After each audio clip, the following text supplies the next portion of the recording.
Hi students, welcome to EduHub classes. So previous class में हमने पढ़ा था Universal Law of Gravitation and Introduction of Gravitational Force. So in today's class आपको वहाँ से थोड़ा आइडिया तो हो गया होगा कि ग्रेविटेशनल फोर्स जो होती है किसी भी टू ऑब्जेक्ट्स में ग्रेविटेशनल फोर्स फाइंड करनी है. So which formula do we use? Force is equals to G m upon r square. ये यूनिवर्सल लॉ ऑफ ग्रेविटेशन से हमने फोर्स का फॉर्मूला फाइंड किया था कि जो फोर्स होती है वो मास के डायरेक्टली प्रोपोर्शनल होती है and inversely proportional to the square of distance. ये हम कर चुके हैं. So what is the importance of universal law of gravitation? क्या इंपॉर्टेंस है हमें अगर हम कोई भी चीज कोई भी डेरिवेशन करते हैं या फिर कोई भी you know that science is related to everyday life.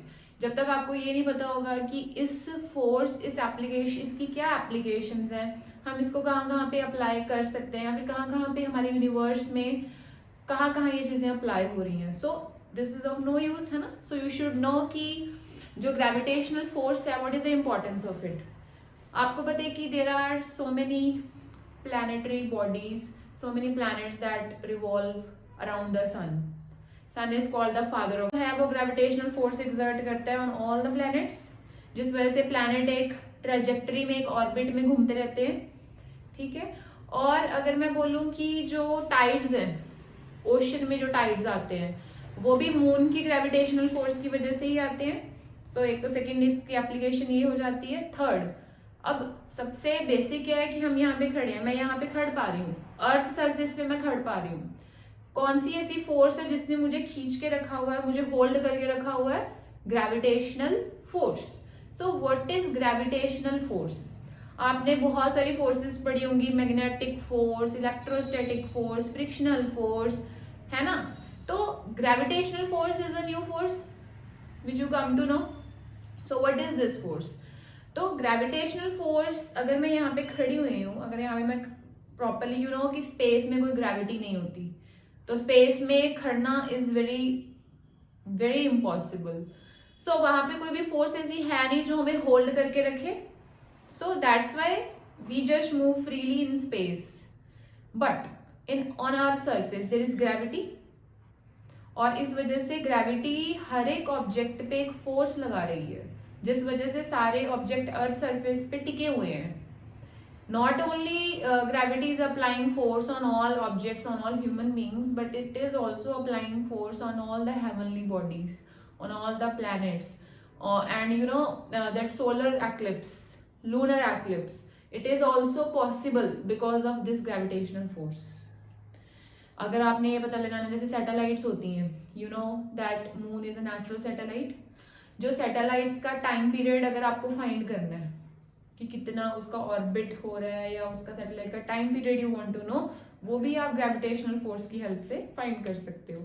So there are so many applications of gravitational force. मैंने आपको न्यूटन ने जो डेरिवेशन दिया था प्लस एक उसका एप्पल एक्सपेरिमेंट, एप्पल वाला मैंने आपको एग्जाम्पल दिया था और बहुत सारे एग्जाम्पल प्रीवियस वीडियो में हम डिस्कस कर चुके हैं. So now we'll be deriving the force of gravity. What is force of gravity? क्या होती है? ऐसी force जो gravity on which gravity is applying on every object, the force by which I am able to stand. What is that force? That force is called force of gravity. So force applied by earth is called force of gravity. तो हम इसको एक derivation के साथ understand करते हैं in a better way. Let's do it.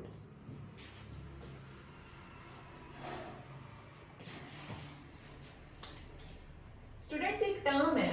अब एक तो चीजें होती है जो इंटेंशनली हमने ऊपर से कुछ फेंका है. ऊपर से कुछ फेंकेंगे तो ऑब्वियसली ग्रेविटी की फोर्स लग रही है तो वो नीचे ही जाएगा. ठीक है. एरोप्लेन्स आपने देखे नीचे आते हैं, बर्ड्स आपने देखे नीचे आते हैं. वो तो है कि इंटेंशनली वो चीजें हो रही हैं. बट कई चीजें ऐसी भी हैं जो इंटेंशनली नहीं है, जैसे leaves falling from a tree, वो तो इंटेंशनली नहीं है, वो तो अपने आप ही हो रहा है. कोई सडनली कोई ऊपर से स्टोन नीचे आ गया, गिर गया, सडनली कोई ऑब्जेक्ट है वो नीचे गिर गया है, और वो उसको हम क्या बोलते हैं, जब कोई चीज इंटेंशनली नहीं बट कोई चीज नीचे आ रही है और वो किसकी तरफ आ रही है, अर्थ की तरफ, so then we say it free fall. What we call it, free fall.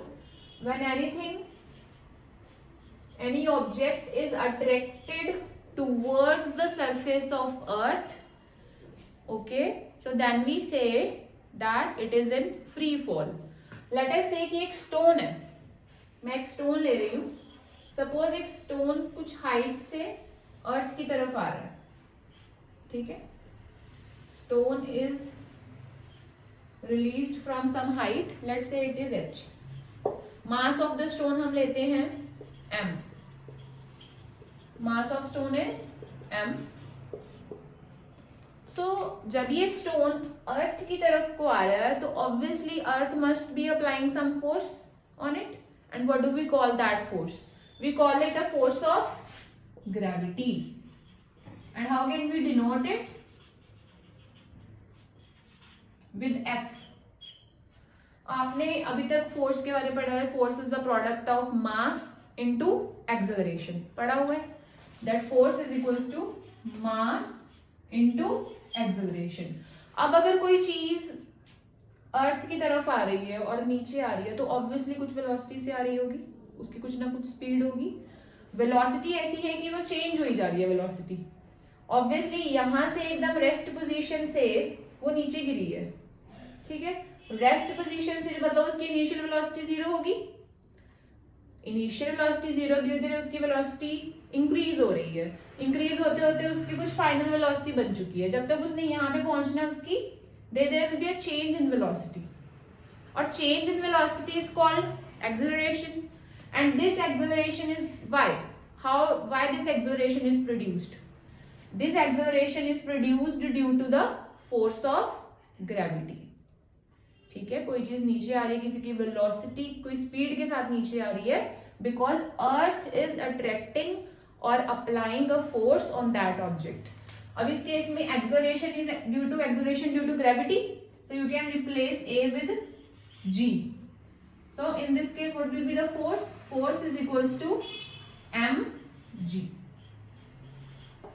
Fine, force is equals to m g. And you know that these are two objects. अगर मैं बोलूं ये अर्थ है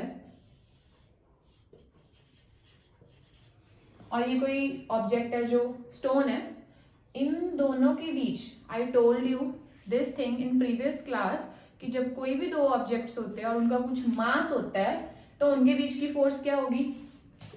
लेट्स से इसकी है small m और mass of earth because earth is bigger, उसकी है capital m. So the force between any two objects which have mass or placed at some distance r will be force is equals to g m upon r square. This we derived from universal law of gravitation, right? So as you can see, left hand side of both these equation are equal, so mg is equals to g mm upon r square. m से m cut हो गया. so what is the value of g from here? gm upon r square. so this is the value of acceleration due to gravity. और मैं अभी आपको इसकी value भी बताऊंगी. so how can you find the value of small g from here? so the acceleration due to gravity is also inversely proportional to the square of distance. G is called the gravitational constant, m is called mass. So I hope this is clear. When anything is attracted towards the earth, why? Because earth is applying a force and that force is called force of gravity. Then we say that it is in free fall. Intentionally कोई चीज नीचे नहीं आ रही क्योंकि अर्थ उसके ऊपर gravity उसके ऊपर फोर्स लगा रही है. That's why it is falling freely towards the surface of earth. Then we say it is in free fall. This is an expression to calculate the value of small g. अब हम इसकी value equate करेंगे. Fine. Okay students, so let us calculate the value of G from here. So these values I have written already. This is the value of gravitational constant and its value is equals to 6.7 into 10 raised to power minus 11 Newton meter square per kilogram square. This I already told you. And this is mass of earth. Mass of earth is 6 into 10 raised to power 24 kilogram. This is the radius of earth.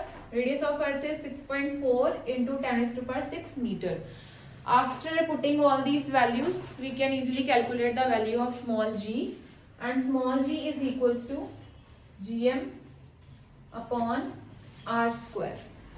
ठीक है, और हम अभी इसकी value find out कर लेंगे. 6.7 into 10 raised to power minus 11 Newton meter square per kilogram square, and mass of earth is how much? 6 into 10 raised to power 24 kg. And what is radius? 6.4 into 10 raised to power 6 meter square. अब हम easily इसको solve कर लेंगे. This is 6. Yes students, तो ये value put कर दी हमने. 6.67 into 10 raise to power, आपको पता है बेस सेम हो तो और मल्टीप्लीकेशन हो तो पावर ऐड हो जाती है. Minus 11 plus 24 is 13 into 6 divide by 6.4 into, क्योंकि स्क्वायर है ये तो 6.4 इंटू 6.4 आ जाएगा. 10 रेज़ टू पावर 6 की पावर 2 क्या बनेगी? 6 टू द 12. तो I put 12 over here. So मैंने यहाँ 6.67 को 6 से मल्टीप्लाई किया है. So it become 40.02 into 10 raise to power 13. और मैंने 6.4 को 6.4 से मल्टीप्लाई किया है तो ये क्या आ जाएगा? बिकॉज 2 डिजिट छोड़ के हमने पॉइंट भी लगाना है. Into 10 raise to power 12. ठीक है, पॉइंट से पॉइंट कट हो जाएगा और ये पावर कितनी रह जाएगी? आपको पता है कि जब डिवीजन में हो और बेस सेम हो तो पावर ऊपर जाके क्या हो जाती है? सबट्रैक्ट. तो ये बन जाएगा after solving everything 40020 divide by 4096. Approximate value इतनी आएगी 9.8. बिकॉज ये एक्सेलरेशन ड्यू टू ग्रेविटी है और हमें पता है कि acceleration is equals to change in velocity upon time. Change in velocity upon time. Velocity की यूनिट होती है मीटर पर सेकेंड, टाइम की यूनिट होती है सेकेंड. तो एक्सेलरेशन की यूनिट क्या हो जाएगी? मीटर पर, ये 1 ऊपर जाके -1 बन जाएगा, मीटर पर सेकेंड स्क्वायर. और ये एक्सेलरेशन ड्यू टू ग्रेविटी है तो इसकी भी क्या हो जाएगी? मीटर पर second square. So this is the value of